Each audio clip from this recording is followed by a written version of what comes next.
Hola, ¿qué tal? Hola, hola, ¿qué tal? Buenas tardes a todos.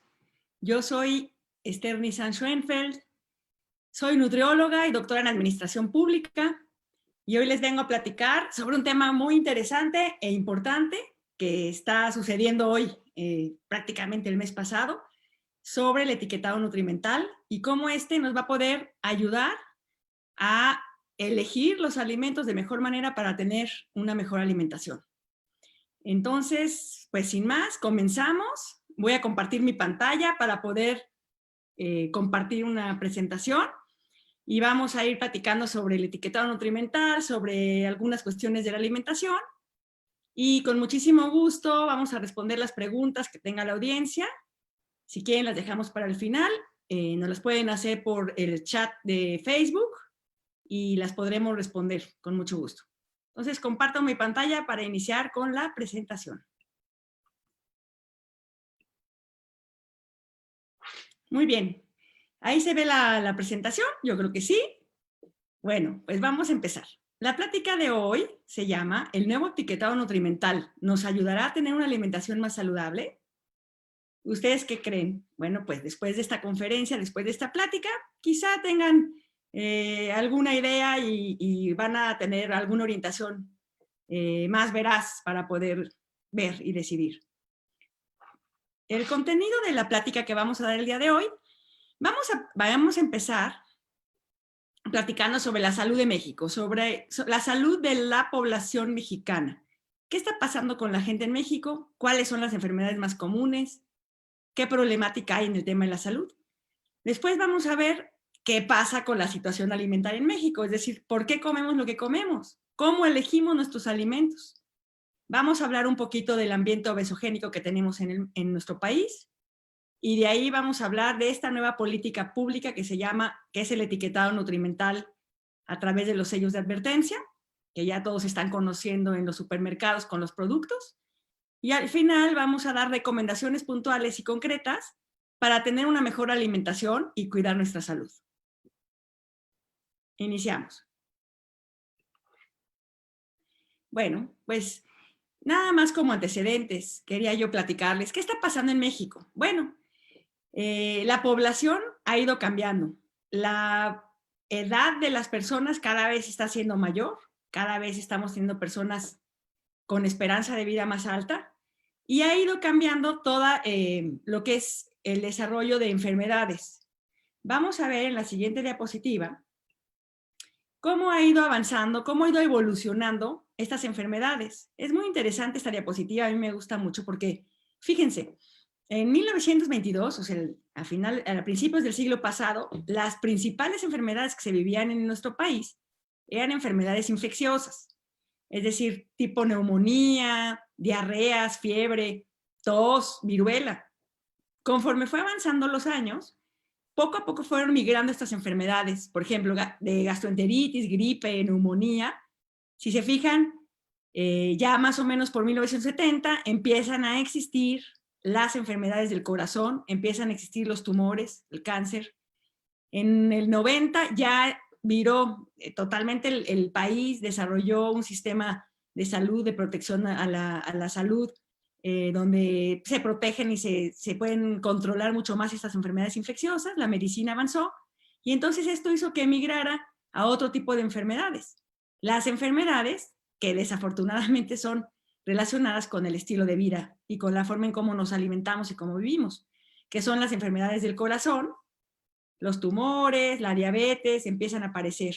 En el año 2000, lo mismo, en el 2013, fíjense, aquí la diabetes es la causa número 1, las enfermedades del corazón son las número 2, luego el cáncer, enfermedades del hígado. Entonces prácticamente ya tenemos en la lista, digamos, de las principales enfermedades de nuestro país, las enfermedades crónicas no transmisibles o crónico-degenerativas.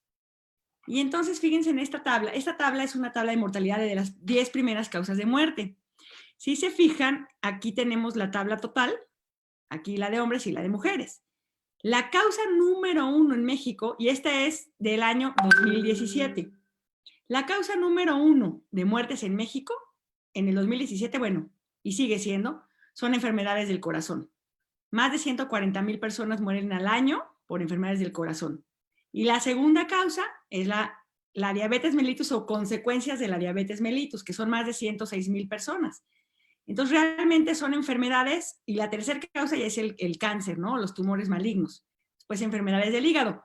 Al menos estas 4 primeras causas de muerte están relacionadas con nuestros estilos de vida.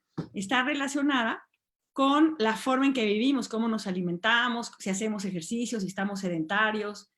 Entonces, son causas que pueden ser prevenibles, y eso es lo importante de esto, que el estilo de vida es la forma en cómo las personas deciden qué van a vivir, qué van a alimentarse, si hacen ejercicio, si no hacen ejercicio, si consumen sustancias tóxicas, si se cuidan, si toman frutas, si comen frutas, verduras.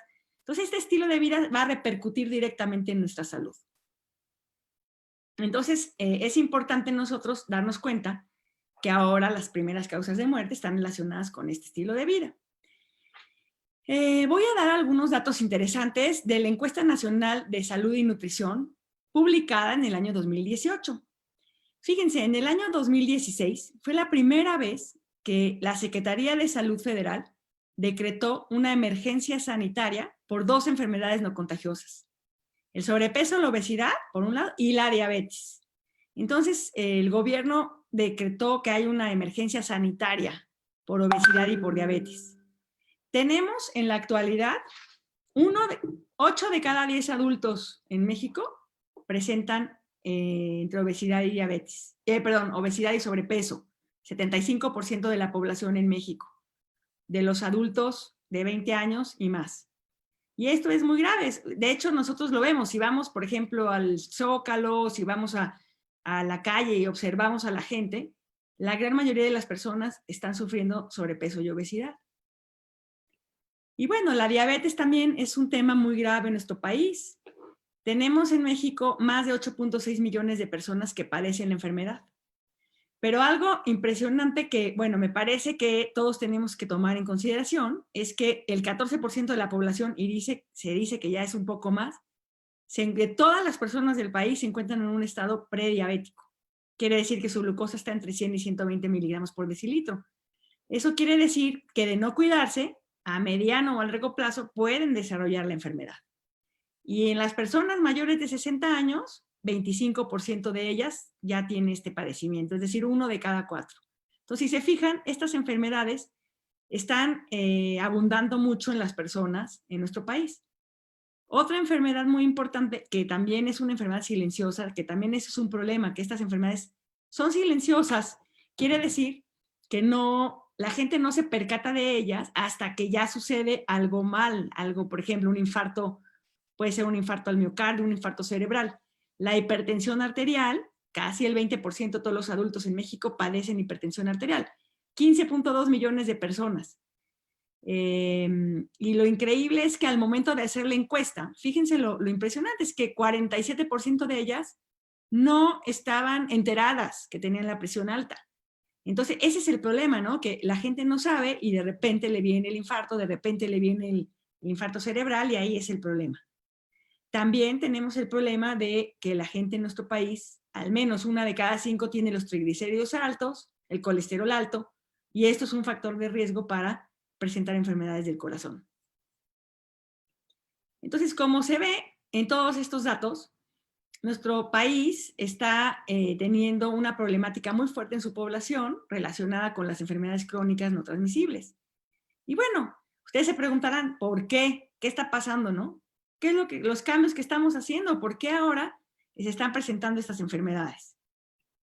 Entonces, la problemática actual básicamente se va a deber a los cambios en el estilo de vida, como ya decíamos. Hay un cambio importante en el patrón de alimentación diaria. Hay un alto consumo de bebidas energéticas azucaradas, de alimentos ricos en energía. La gente está también muy sedentaria. Hay un alto porcentaje de personas que no realizan ejercicio, que no realizan actividad física. El estrés también es un factor muy importante que digamos, coadyuva este tipo de enfermedades. Un alto consumo de tabaco, un alto consumo de alcohol. Esto ha generado este gran incremento de obesidad y de diabetes. Ahora, ¿qué ha pasado en el cambio en la alimentación? Si nosotros vemos qué ha pasado en el cambio en la alimentación, fíjense, antes teníamos una dieta tradicional. La dieta tradicional mexicana, la verdad es que era muy sana, muy saludable, porque estaba basado en el consumo de tortillas de maíz especialmente, frijoles, ¿no? Que son las leguminosas, la milpa, ¿no? Las hierbas, el jitomate, los tomates, la hierba, los quelites, y se basaba en la combinación de leguminosas con cereales, era alta en fibra, era baja en grasas, y resulta que con la globalización, los avances tecnológicos, el crecimiento de la industria alimentaria, la gente está migrando a comer dietas altamente energéticas, está tomando muchísimos refrescos. De hecho, México es el consumidor número 1 de refrescos en todo el mundo. Imagínense que en México se consumen aproximadamente 163 litros de refresco por cabeza al año.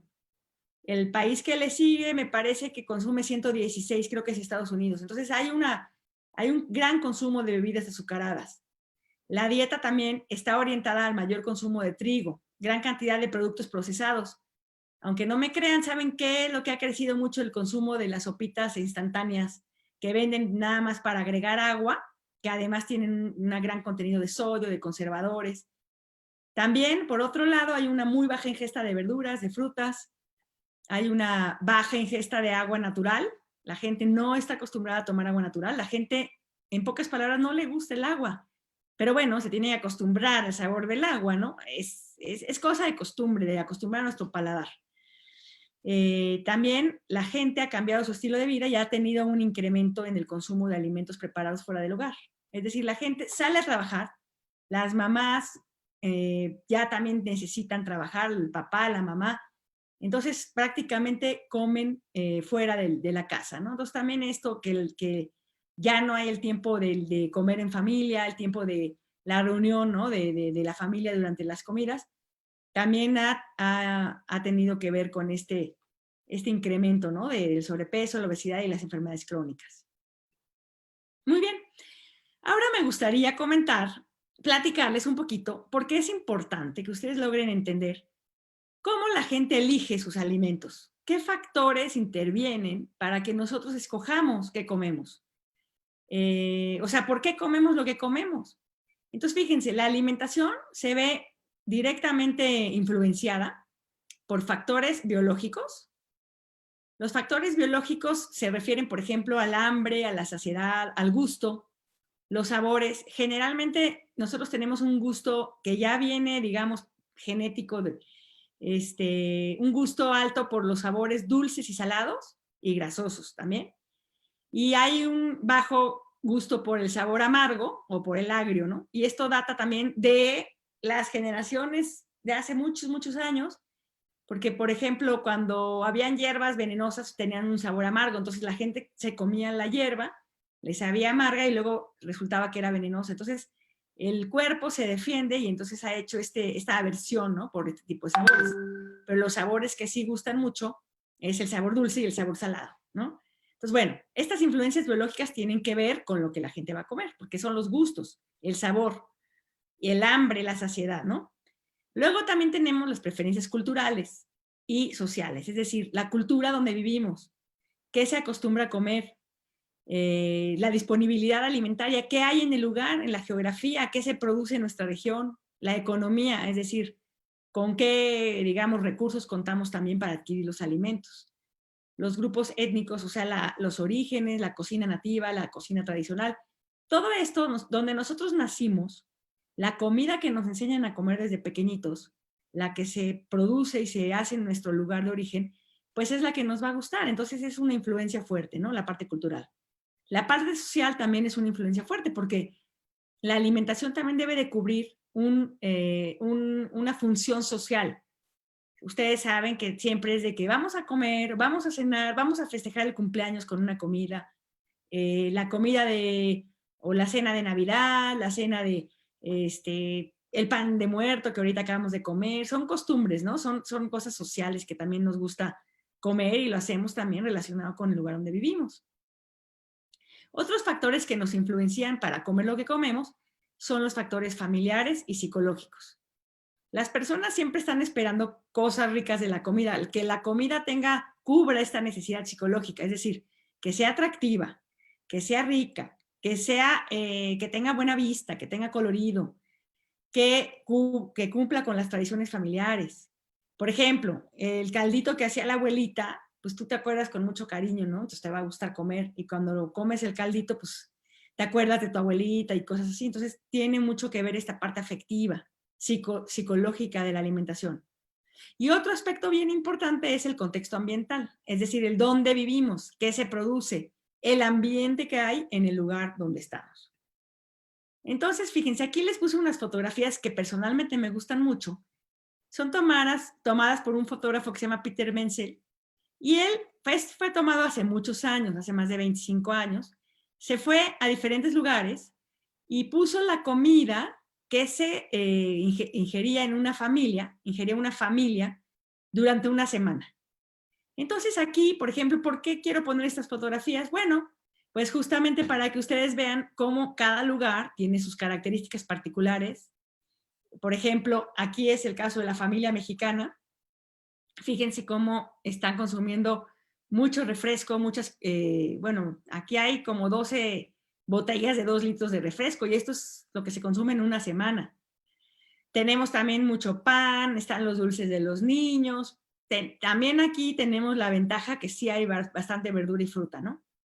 Y como esta es una familia de la playa, tiene aquí sus mariscos y sus, bueno, camarones o cosas, mariscos, productos del mar.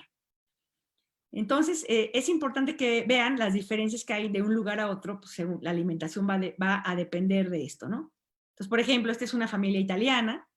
Esta familia italiana come mucho pan, muchas pastas, fruta también. Tenemos a la mamá, el papá y 3 hijitos, y se ve que también hay refrescos, pero mucho menos. Entonces, bueno, cada lugar va a tener sus características. Esta es una familia en Japón. Fíjense, aquí tenemos muchos productos empaquetados que son basados en algas, pescados. Aquí hay mucho consumo de pescado, que eso es muy bueno. Pero por otro lado hay muy poquito consumo de fruta y verdura, porque en Japón es muy cara la fruta, ¿no? Porque hay poco territorio para la siembra, entonces se hace bastante caro. Entonces, bueno, aquí tenemos estos productos del mar y muchos pescados. La familia estadounidense clásica, ¿no? Es la comida, por ejemplo, la comida rápida, ¿no? Vean aquí cómo aparecen las pizzas, los refrescos, tenemos aquí un montón de cajitas, ¿no? De restaurantes de comida rápida, poca fruta y poca verdura, muchos refrescos también, jugos, bebidas azucaradas. Entonces, ¿por qué ponemos estas fotografías? Bueno, pues justamente para que ustedes valoren y vean la importancia de los factores que intervienen en lo que elegimos para comer. Ahora bien, hay una categorización relacionada con cómo elige la gente sus alimentos, y es interesante, porque la categoría es sabor, economía, disponibilidad o accesibilidad, higiene y calidad nutrimental. Entonces, en México, nosotros los mexicanos, lo primero que, si nos preguntan, ¿por qué eliges tus alimentos? Los vamos a elegir por el sabor. Lo primero que tenemos que saber es que nos gusta muchísimo cómo sabe la comida, el sabor. Después va a ser empatado en segundo lugar el precio, o sea, que sea accesible a nuestro bolsillo, y la disponibilidad o accesibilidad, es decir, que esté cerca, que esté accesible, que esté a la mano, que lo podamos comprar o tener fácil. Y por último, la higiene y la calidad nutrimental. Bueno, aunque ahorita con lo que estamos viviendo con la pandemia, la higiene ha pasado a ser de las primeras factores, ¿no? Ahorita, bueno, pero es por lo mismo, ¿no? De que la gente está cuidando su salud y está procurando tener higiene en los alimentos que consumen. Pero normalmente se consumen primero que nada por el sabor, gusto, que te encante, y luego que esté accesible, cerca, digamos, y económico. Entonces, por ejemplo, aquí es donde entra esta parte del ambiente que influencia. Desafortunadamente en México tenemos este ambiente obesogénico. Este ambiente obesogénico, ¿qué significa? El ambiente obesogénico es un conjunto de factores externos que nos incentivan a comer más y de mala calidad. Significa que el ambiente en sí, la calle, está llena de puestos, de tienditas, de misceláneas, que venden una gama de productos, de alimentos, comida preparada altamente energética, que además tiene un precio accesible, es atractivo y sabroso. Entonces, por ejemplo, tú ves un puesto, por ejemplo, que está en la fotografía, pues se te antojan esos churritos, ¿no? Se ven deliciosos, además con el limón, además son súper baratos y además se te presentan ahí, donde estás tú, ¿no? Entonces cumple como con todas las cosas para elegirlos y eso es lo que está haciendo también que la gente tenga un alto consumo de comida o productos altamente energéticos. Entonces nos está llevando a esta problemática tan fuerte de obesidad y de diabetes. Muy bien. Ok, ahora vamos a pasar al punto del etiquetado nutrimental. ¿Qué está pasando? El gobierno está viendo, está muy preocupado, en realidad, muy preocupado de que la población en México está teniendo estos padecimientos. Hay tanta gente que se está enfermando por diabetes, por consecuencias de la diabetes, por obesidad, por cáncer, por infartos, por hipertensión, que el gobierno ya no va a tener, el gobierno y la misma gente, ¿no? No va a alcanzar el dinero, no vamos a tener, no va a poder ser sostenible la atención médica derivada de estos padecimientos. Cuidar a un enfermo que ya está, por ejemplo, con insuficiencia renal crónica, que por causa de la diabetes, hacer las diálisis cuesta en promedio 1,300 pesos cada diálisis. Por 2 o 3 veces a la semana son 3,900 pesos a la semana. Por 4 semanas son más de 12,000 pesos al mes. Entonces, fíjense, una persona que ya desarrolló una complicación de la diabetes, que se tiene que hemodializar, pues va a ser un costo y un gasto muy grande para el gobierno y para su misma familia. Entonces, algo hay que hacer, ¿no? Entonces, el gobierno está haciendo un paquete de políticas públicas, es decir, de acciones, de programas, para prevenir, para controlar, para tratar, ¿no? Estos problemas de obesidad y de diabetes. Uno de esos esfuerzos es el etiquetado nutrimental. Como ustedes saben, el etiquetado nutrimental, ahorita vamos a ver qué es, pero son las etiquetas que tienen todos los productos de la industria y que son productos procesados, que deben de decir qué es lo que va a contener este alimento. Entonces, este etiquetado nutrimental lo acaban de modificar a un nuevo etiquetado nutrimental del cual vamos a platicar. Entonces, bueno, dando una introducción sobre qué es el etiquetado nutrimental. Este etiquetado, bueno, todas las etiquetas es una descripción destinada a informar al consumidor sobre las propiedades nutrimentales de un alimento, lo cual se encuentra en el empaque o en el envase, ¿no? De los alimentos y las bebidas. Esta etiqueta nutrimental va a ser una herramienta valiosa que nos va a ayudar, bueno, a todos los consumidores, a tomar decisiones conscientes sobre lo que vamos a comprar para poder articular nuestro plan de alimentación con el fin de mejorar nuestra salud. Entonces, fíjense lo que está pasando. Una etiqueta nutrimental debe de contener 3 aspectos básicos, ¿no? Lo primero, pues es una tabla de información nutrimental completa, que eso va a estar en el paquete, ¿no? En el producto. Luego tiene esta parte que le llaman el etiquetado frontal, es decir, lo que está enfrente del empaque, que es como el resumen de lo más importante. Y antes era un etiquetado que se llamaba guías diarias de alimentación, ahorita lo vamos a ver. Y ahora se está cambiando a este nuevo etiquetado que es a través de sellos de advertencia. Y la tercera cosa que tienen que tener los empaques es la lista de ingredientes. Todos los empaques van a ver ustedes que van a ver con letras muy chiquitas que a veces ni se alcanzan a leer, la lista de los ingredientes que va a tener.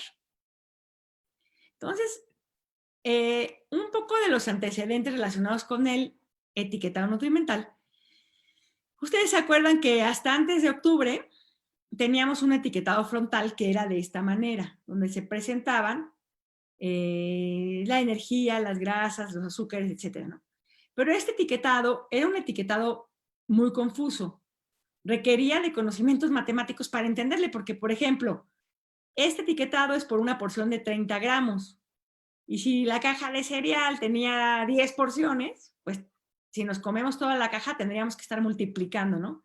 Además de eso, se hace confuso porque los números que dicen ahí, los porcentajes, son de la recomendación diaria para cada persona de una dieta de 2,000 calorías. Entonces, la verdad es que era muy confuso. Imagínense que era tan confuso que más o menos un porcentaje bien bajito, como 17% de las personas lograban entender estas etiquetas. Y interpretarlas, pues menos, ¿no? Además tenía términos confusos, términos muy confusos como azúcares totales, otras grasas, que la gente en general no está acostumbrada a ese tipo pues de datos o de nombres, ¿no? Entonces, en pocas palabras, era un etiquetado muy, muy confuso que nadie entendía, la verdad. Entonces, con el fin, después de mucho trabajo, muchos consensos, pláticas, juntas, reuniones, intereses encontrados, ya se ha logrado modificar este etiquetado al etiquetado que vamos a ver ahorita, que es el nuevo etiquetado. Bueno, esta diapositiva es otro ejemplo, fíjense, de cómo, por ejemplo, vean, la verdad es que es algo muy, muy complejo, porque aquí viene aportación por 30 gramos y en la parte de la etiqueta nutrimental viene por 40 gramos. Entonces, realmente era un etiquetado muy, muy, muy confuso. Nadie lo entendía. Entonces, ¿qué se está buscando con el nuevo etiquetado nutrimental? Pues que la gente lo pueda entender y que realmente pueda orientarlo en el momento de la compra. Bueno, un poquito de la historia sobre cómo se ha cambiado. Resulta que para poderlo cambiar se tuvo que modificar la Ley General de Salud, que se hizo en noviembre del 2019. También se actualizó la norma mexicana sobre etiquetado, que es la norma 051, que habla sobre el etiquetado frontal de advertencia. Y dice, ¿no?, que ahora tiene que haber un etiquetado veraz, claro, rápido y simple. Ahorita vamos a ver de qué se trata este nuevo etiquetado. Ok, entonces nos preguntamos, bueno, ¿en qué consiste este nuevo etiquetado de advertencia? Este nuevo etiquetado de advertencia va a ser a través de sellos octágonos de color negro, donde se van a, digamos, a plasmar cuando un alimento tenga exceso de energía, exceso de azúcares, exceso de grasas saturadas, exceso de grasas trans y exceso de sodio. Estos nutrimentos que están, digamos, seleccionados para presentarse como si hay o no excesos, son los nutrimentos que cuando se excede su consumo puede ser peligroso a la salud o a mediano o a largo plazo puede hacernos que tengamos algún problema de salud. Son también considerados como los nutrimentos críticos. Entonces, tenemos que hay 5 sellos en forma de octágonos negros que nos van a indicar cuando un producto excede las cantidades del consumo recomendadas por la Organización Panamericana de la Salud sobre estos ingredientes que son poco saludables, como les digo, también llamados nutrimentos críticos. Ahora bien, es importante que ustedes sepan, creo que esto es bien importante, porque estos sellos se calculan en porciones de 100 gramos de producto. ¿Por qué se hizo en 100 gramos de producto? Bueno, primero porque quieren facilitar que se pueda hacer una comparación entre un producto y otro producto. Es decir, por ejemplo, si hay leche o si hay cereal, 100 gramos de este cereal se puede comparar con 100 gramos de este cereal con 100 gramos del otro cereal. Entonces, al ser 100 gramos, pues tú ya puedes comparar en forma más o menos homogénea el contenido nutrimental de cada producto. Pero esto tiene una desventaja. Bueno, porque si el producto, ustedes van a ver, y es lo que mi hija me dice, a ver, mamá, todo tiene sellos. Pues sí, casi todo tiene sellos porque aunque el producto pese 30 gramos, si por 100 gramos presenta exceso de energía, exceso de azúcar, exceso de grasa, va a tener el sello. Aunque a lo mejor si nos comemos solo esos 30 gramos, pues es un porcentaje pequeño de energía, ¿no? O de azúcar. Entonces hay que tener en cuenta eso, ¿no? Que está hecho con 100 gramos de producto. Entonces, cuando nosotros queramos hacer las comparaciones, pues veamos que son 100 gramos. Y si el producto que nos vamos a comer pesa 20 gramos o 30 gramos, pues entonces considerar también que es menos la porción, ¿no? Ok, otra cosa importante del nuevo etiquetado es que los productos que contengan edulcorantes artificiales o cafeína también tienen que tener una leyenda que especifique que estos se deben de evitar o tratar de no consumir para los niños. O sea, lo que es cafeína y edulcorantes. Se recomienda no dárselos a los niños. Lo mejor es acostumbrar a los niños al sabor, a los sabores, y hay que procurar que desde pequeños nosotros los eduquemos para que les gusten los sabores menos dulces y menos salados, digámoslo así, para que no necesiten utilizar edulcorantes, ni necesitemos que realmente tengan un consumo de azúcar, ¿no? Lo mejor es consumir los alimentos naturales y procurando que sean pues lo menos dulces o lo menos salados posibles, ¿no? Para acostumbrar el paladar del niño a estos sabores. Ahora, otra cosa interesante es que cuando los productos tienen más de un sello de advertencia, no pueden contar con respaldo de asociaciones. ¿Se acuerdan que a veces dice, este producto lo avala la Asociación de Pediatría o la Asociación de Medicina? Cuando los productos contengan sellos, no van a poder recibir avales de ninguna asociación médica. Y por otro lado, también la norma dice que los productos que contengan uno o más sellos de advertencia, así como leyendas precautorias estas de edulcorantes o cafeína, no puede hacer ninguna estrategia publicitaria.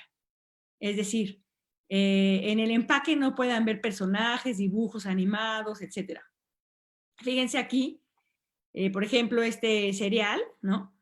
Normalmente traen los cereales muchos tigre, el tigre o el elefantito, personajes, ¿no? Cuando tienes ellos, no van a poder contar con personajes y entonces se va a prohibir, se va a evitar, ¿no? La publicidad.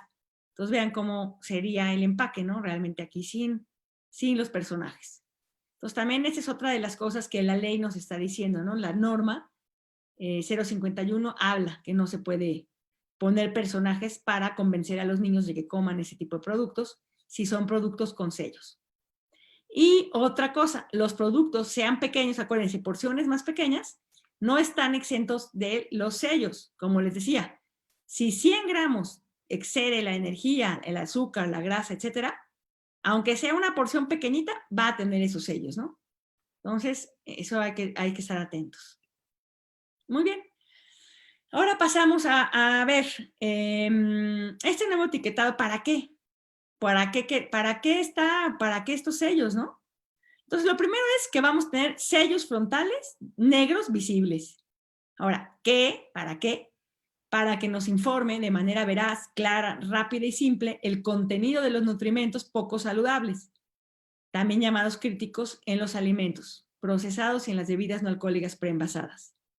Es decir, para que una persona, de forma sencilla, cuando está en el supermercado, cuando está haciendo la compra, permita hacer una evaluación de manera rápida sobre la calidad del producto al momento de realizar esa compra. Entonces es muy importante que nos dé esta información sencilla, visible, fácil de entender. Para eso se están poniendo estos sellos, para que la gente que los vea, pues vea, ¿no? Si es alto en energía, alto en grasa, alto en... Entonces, este etiquetado de advertencia pues básicamente nos va a permitir tener más conciencia sobre el consumo constante de productos con advertencia. Es decir, si yo siempre compro productos que tienen sellos o son los que me gustan o los que acostumbro, pues lo que tengo que hacer es pensar, bueno, un consumo constante de estos productos que tienen sellos de advertencia a la larga pueden ocasionarme problemas de salud. Entonces la idea es que al momento, o sea, nosotros no hay que satanizar a los alimentos ni prohibir. A lo mejor estamos acostumbrados a comprar alimentos que tienen sellos o que van a tener sellos. Lo importante de esto va a ser tomar conciencia sobre lo que estamos comprando y tratar de hacer un equilibrio entre lo que compramos. No siempre vamos a poder comprar los que tienen los sellos. La idea es tener una variación en la compra, ¿no? Y hacer como elecciones distintas y procurar buscar los que no tengan sellos. Entonces, fíjense, ¿cuáles pueden ser los beneficios de estos sellos? Como ya dijimos, que son visualmente entendibles, de fácil comprensión, señala la advertencia de manera clara y contundente. Nos va a permitir tener conciencia de que este consumo más o menos constante de un producto que tenga sellos, a la larga nos puede ocasionar problemas de salud. Por lo que nosotros podremos decidir al momento de la compra si lo compramos o no, sin hacer tanto detalle, sin tanta matemáticas o ver ahí las etiquetas que en realidad nos cuestan mucho trabajo, ¿no? Sino la idea es que de una forma simple, sencilla, puedas tener una idea. Ok, entonces ahora sí, vámonos a la pregunta que dice, ¿el nuevo etiquetado nutrimental nos va a ayudar a tener una alimentación más saludable? Bueno, la respuesta es, el nuevo etiquetado de advertencia solamente va a ser una herramienta que nos puede ayudar a tener una mayor conciencia sobre el contenido nutrimental de los productos o alimentos que compramos, de una manera fácil. Entonces, ¿qué podremos hacer? Podríamos moderar el consumo, dispersar el consumo, comparar entre productos similares. Eso también puede ser algo bueno, porque si vamos a comprar cereales, pues ahí sí podríamos comparar uno con otro, porque igual está hecho por 100 gramos. Entonces podríamos comprar los que tengan menos sellos y eso pues es mejor porque va a tener pues menos azúcar, menos sal, menos grasa. Entonces, quizá podremos controlar nuestro consumo de estos alimentos que son altos en azúcares, en grasas, sodio y calorías. Y así poder tener un equilibrio, poder tener una moderación en el consumo de este tipo de productos en nuestra dieta. Pero, fíjense, lo más importante es acompañar esto buscando un equilibrio en el consumo de alimentos, es decir, teniendo una alimentación saludable. Y para esto, yo quiero aprovechar esta plática porque sé que muchas personas de la comunidad la están viendo y a lo mejor la verán otras. Aprovechar para dar algunos consejos muy, muy prácticos relacionados con una alimentación correcta, con una alimentación saludable. Entonces, acuérdense, el etiquetado es solamente una herramienta que nos va a ayudar a tener conciencia en el momento de la compra sobre el contenido nutrimental de los productos. Y esto nos va a poder ayudar a moderar, a dispersar el consumo, a comparar y podemos controlar. Pero todo esto tiene que ir acompañado de buscar una alimentación adecuada, una alimentación correcta. Entonces a continuación voy a dar unos consejos prácticos sobre cómo procuraremos tener esta alimentación completa y balanceada. El nuevo etiquetado, bueno, ya dijimos, durante la compra nos va a ayudar a elegir mejor o a tener más conciencia, pero lo importante va a ser procurar tener esta alimentación saludable. Algunas recomendaciones para tenerlas siguen a continuación. Muy bien. Las características para tener una alimentación correcta son, ahorita vamos a ver una por una, pero es que sea suficiente y adecuada, que sea completa, que sea variada, equilibrada e inocua. Y vamos a ver qué significa cada uno. Bueno, ¿qué significa que sea una dieta suficiente y adecuada?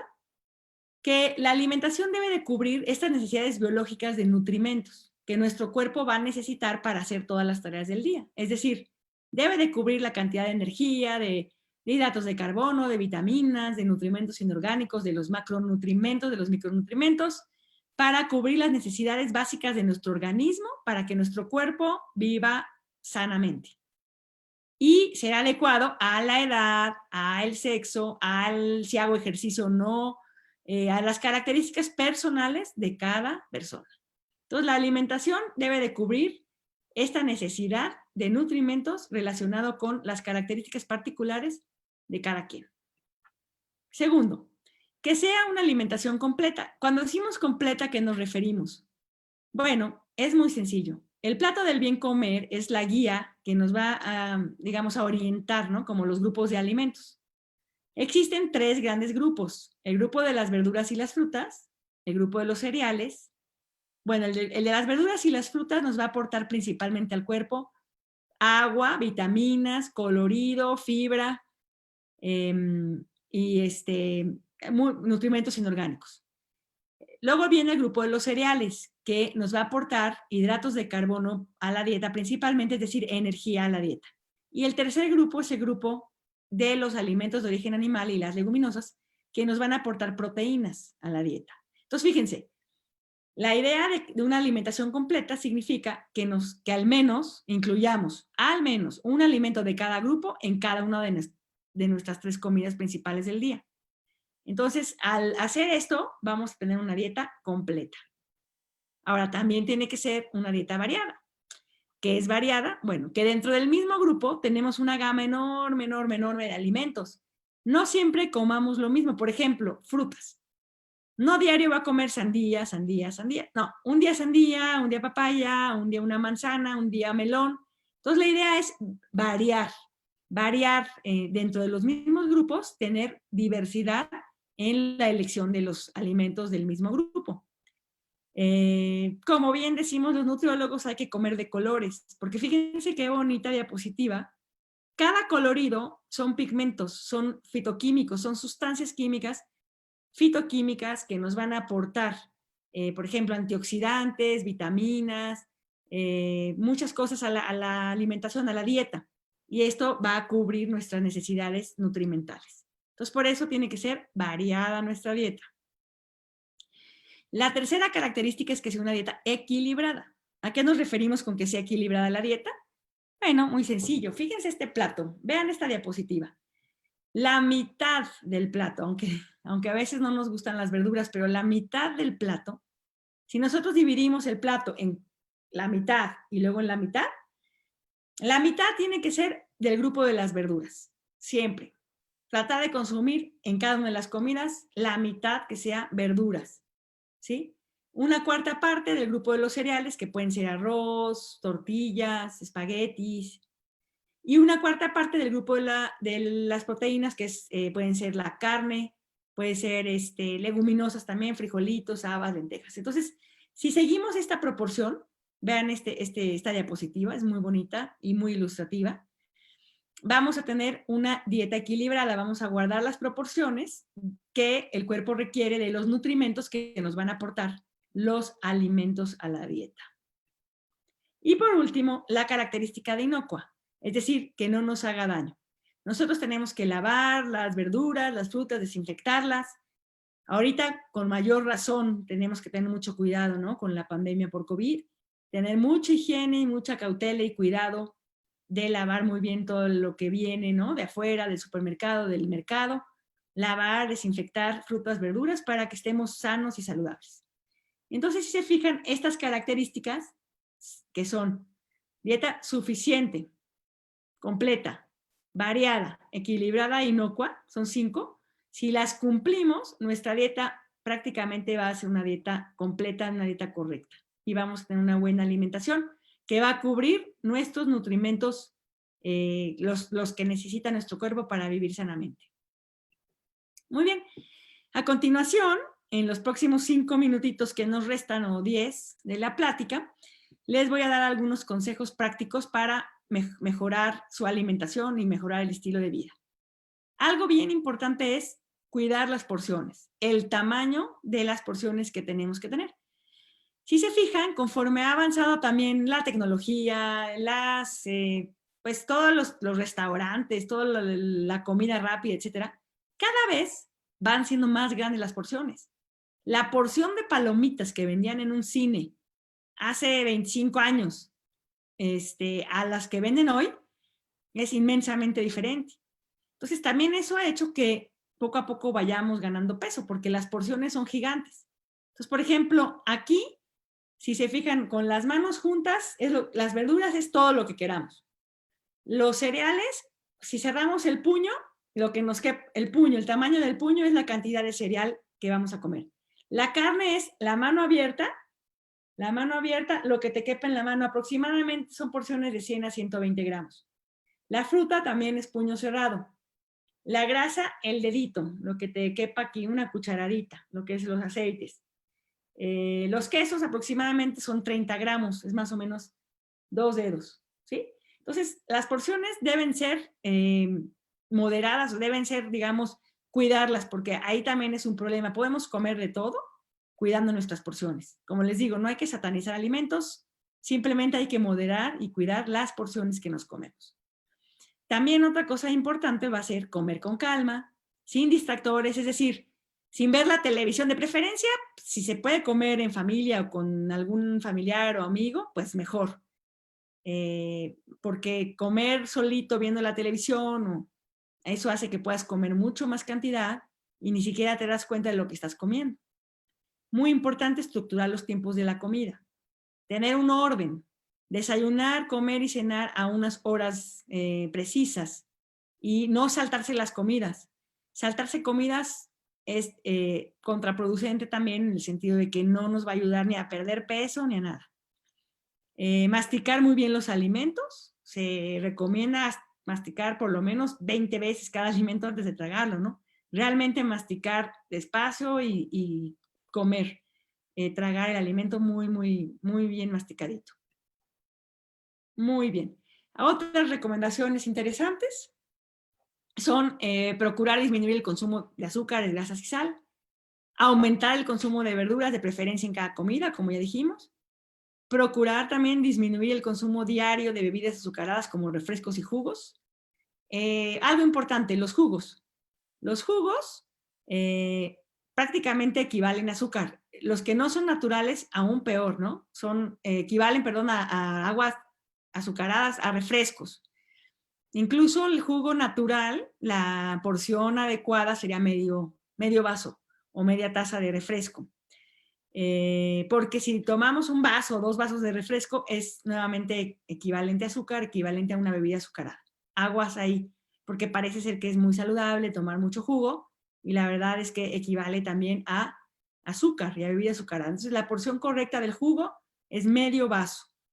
Se puede agregar agua mineral o complementar con agua y hacer el vaso completo, pero nada más medio vaso. Ahora, ustedes van a decir, ay, diluido, qué feo, no me gusta. Hay que acostumbrar el paladar. El paladar se va a acostumbrar a estos sabores. Entonces, por ejemplo, primero le ponen, si es el vaso completo, le quitan una tercera parte o una cuarta y le ponen agüita. Luego medio y le ponen agüita. Y así poco a poco vas acostumbrando a tu sabor, a tu paladar, a este sabor. Hay que tratar de consumir más agua natural. Las recomendaciones de 6 a 8 vasos natural en el día. Hay que buscar que la fuente de proteína, variar el consumo y que de preferencia sean carnes magras, blancas, pescado, pollo, res, tratar de quitarle la piel, ¿no? No comernos la piel. Incluir más leguminosas, frijolitos, habas, lentejas, garbanzos y de preferencia combinado con los cereales, porque al momento de juntar una tortilla con el frijol, se hace la calidad proteínica equivalente a la carne. Es decir, los aminoácidos que tienen deficiencia los cereales los tienen las leguminosas, y los dos que tienen deficiente las leguminosas los tienen los cereales. Y al momento de juntar el maíz con la leguminosa, se hace una calidad proteínica realmente muy buena, equivalente a la carne. Entonces, podríamos dejar de comer carne en una de las comidas y consumir cereal con leguminosa. Otra cosa interesante podrá ser procurar consumir los cereales integrales en lugar de refinados. En cuanto a las preparaciones de cocción, también es un punto muy importante, porque fíjense, tratar de evitar preparaciones fritas, capeadas o empanizadas. Preferir, obviamente, preparaciones que sean asadas en parrilla, en la plancha, usar asadores. Hervir o pochar también es algo bueno. La cocción al vapor, el horno, hornear es muy bueno, los empapelados, marinar los alimentos, las carnes y poder no consumir grasa al momento de cocinar. Entonces, cuidar también la forma en cómo preparamos nuestros alimentos. Muy bien, ahora fíjense, ¿se acuerdan que son 2 diapositivas más, 5 minutitos, y ya pasamos a las preguntas en caso que hubiera? Pero esto es importante, son algunas recomendaciones para comer menos sal y menos sodio. Se fijan que pues 1 de cada 5 personas presenta hipertensión arterial. La hipertensión arterial es presión alta, ¿no? Mayor a 90 o 140 miligramos de mercurio. Entonces, cuando tiene una presión alta, se considera que ya tiene hipertensión arterial. Ahora, para la hipertensión se recomienda comer menos sal y menos sodio. Entonces, algunas recomendaciones para las personas que tengan hipertensión puede ser sazonar los alimentos con hierbas y especies en lugar de sal. Hay muchas hierbas, vean este cuadro, esta diapositiva. Todas estas hierbas van a aportar sabor, van a aportar el ajo, la albahaca, el cilantro, laurel, tomillo, romero, comino, curry. Son muchísimas especies que nos pueden aportar sabor y podríamos sustituir al salero, ¿no? A la sal. Usar menos cubos de caldos, de adobos, de alcaparras, soya, salsa de soya. La salsa de soya es muy salada. Por ejemplo, usar ajo y cebolla en polvo en lugar de sal con ajo o de cebolla con ajo. Utilizar la mitad de la sal que siempre usa para cocinar. Poco a poco, lo mismo que les vengo diciendo en toda la presentación, poco a poco tenemos que ir acostumbrándonos a los sabores menos salados. Y eso tiene que ser en forma paulatina, como les digo. Una estrategia puede ser quitar el salero de la mesa, comer menos alimentos enlatados, ahumados, menos alimentos industrializados y preparados, comer más verduras, más frutas en vez de botanas saladas, leer las etiquetas nos puede ayudar también, ¿no? Comer menos aceitunas, pepinillos, este tipo de alimentos pues son muy, muy salados, ¿no? Entonces, alimentos que de por sí te saben salado, pues tratar de evitarlos. Esas son algunas recomendaciones para comer con menos sal y menos sodio. Y por último, estas recomendaciones para cuidar la salud cardiovascular. Para cuidar la salud cardiovascular tendríamos que modificar el consumo de grasas en nuestra alimentación diaria y tratar de consumir, obviamente, grasas de origen, grasas saturadas, ¿no? Que son las de origen animal. Tratar de no consumirlas, por ejemplo, todo lo que es la manteca, el chorizo, todo ese tipo de la piel del pollo, son las grasas saturadas, la mantequilla incluso también grasas saturadas. Entonces, aquí se recomienda comer pescado de 2 a 3 veces a la semana. Los pescados de aguas azules son muy ricos en omegas, en omega 3, omega 6, que son, digamos, la grasa buena en el sentido que puede arrastrar al colesterol que se pega en las venas, entonces nos puede ayudar también. Entonces, comer pescados, de preferencia también pescados de aguas azules, como son salmón, las truchas, los atún, sardina, y bueno, también todo tipo de pescado, puede ser otros pescados, los que ustedes quieran. La carne de res, vísceras, carnes rojas, máximo 2 veces por semana. Esto es para personas que tienen ya problemas de hiperlipidemias, es decir, colesterol alto o triglicéridos altos. La porción adecuada de la carne de entre 100 y 120 gramos.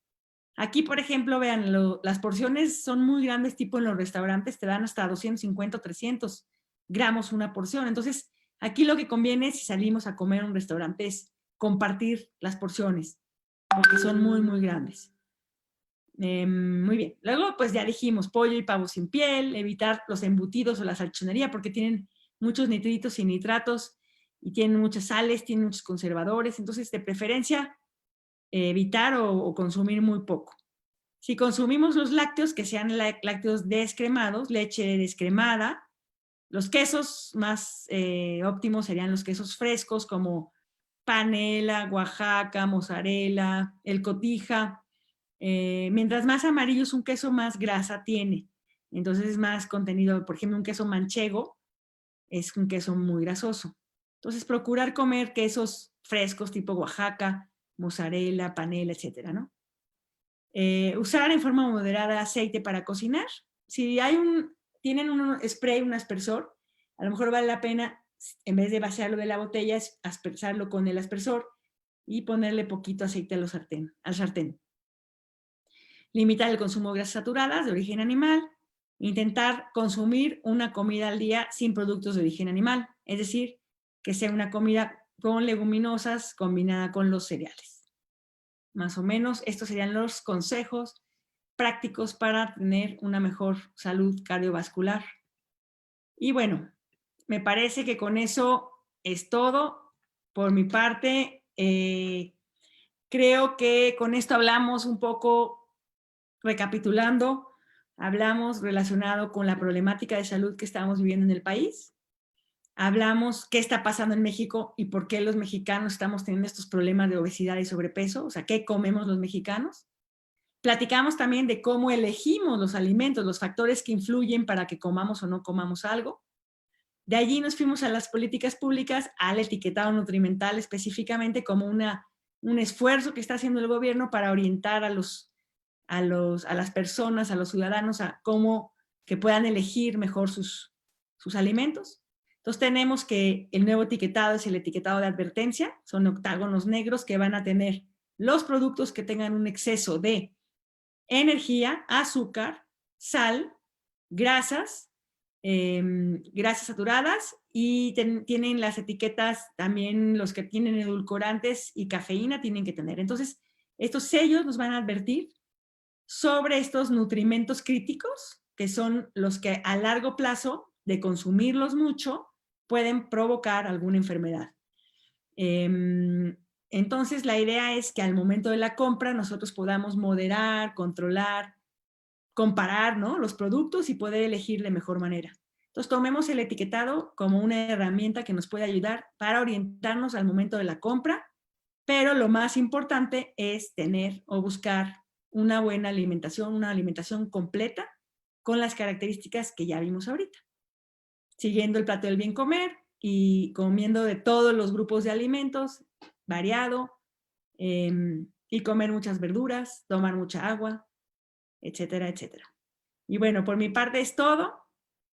Agradezco muchísimo a todos su atención. Justamente estamos en el tiempo. Nos sobran quizás 5 o 10 minutitos por si hubiera alguna pregunta. No sé si alguien tenga alguna pregunta por allí.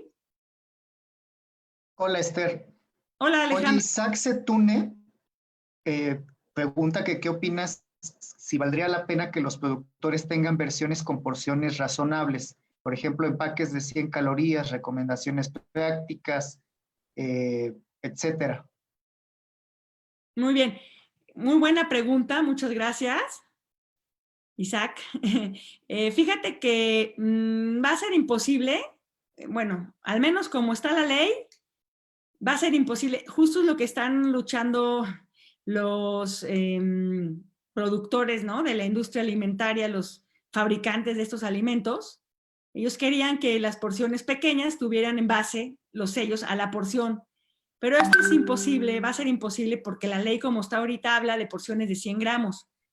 Entonces, por 100 gramos, si, por ejemplo, aquí no les puse la energía, pero si el alimento tiene más de 275 kilocalorías por los 100 gramos, ya se considera que tiene exceso de energía.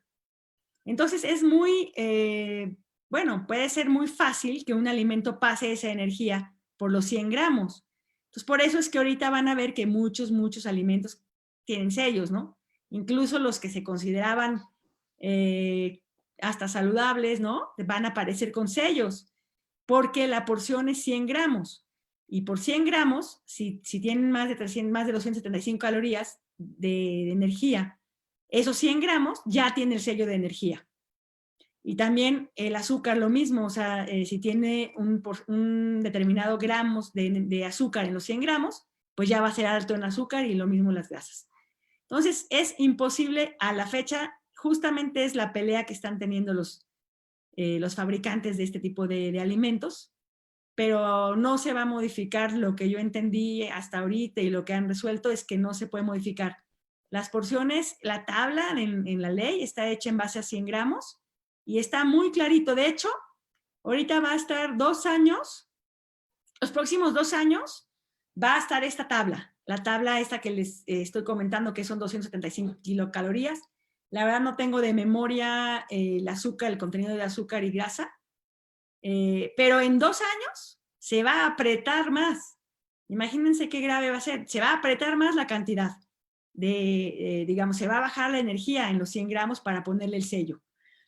Y esto es con la intención, bueno, tiene una intención buena, yo pienso, muy buena, diría yo, porque esto lo que va a hacer es que los fabricantes de alimentos tengan que reformular sus productos y tengan que hacer productos con menos energía, con menos azúcar, con menos grasa. Entonces, en cierta forma, los productores de alimentos, los fabricantes, van a tener que reformular sus productos, van a tener que cambiar sus fórmulas, sus recetas, hacerlos con menos grasa, menos sal, menos azúcar, etcétera, porque si no, ya todo va a tener sellos. En 2 años va a ser más estricto. Y fíjate otra cosa interesante, creo que no me acuerdo si es en 3 años, pero en 3 años ya el alimento va a estar, ahorita solo se toman en cuenta los alimentos que adicionan, que están adicionando el azúcar, la grasa, la sal, ¿sí? En 3 años ya va a ser el alimento por sí mismo. Por ejemplo, un helado que por sí mismo tiene grasa por la leche, ¿no? Porque el helado se hace con leche. Los helados pues, tienen la grasa de la leche. ese helado, esa grasa que es natural, que no está adicionada ni nada, si es alta en determinada cantidad de grasa, va a tener sello.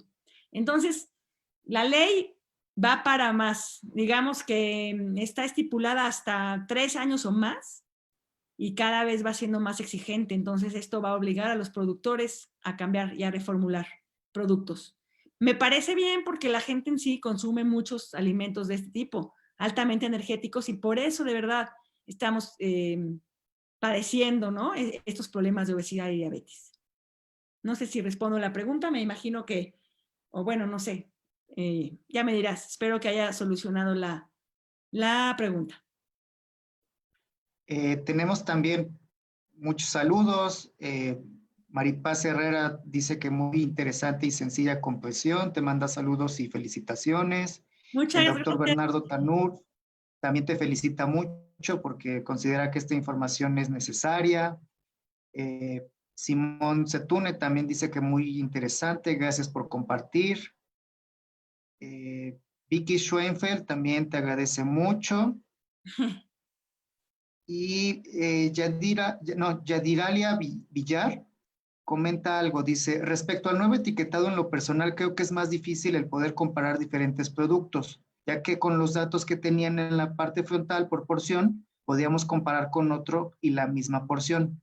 Ahora en estas etiquetas tenemos que leer la información nutrimental de cada uno.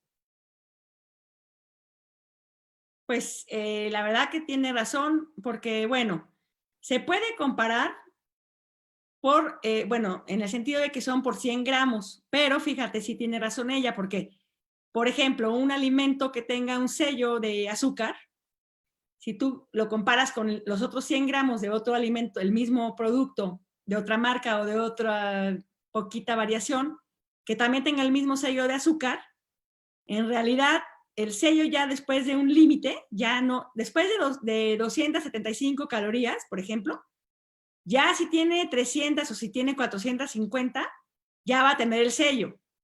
Entonces, Yadira tiene razón.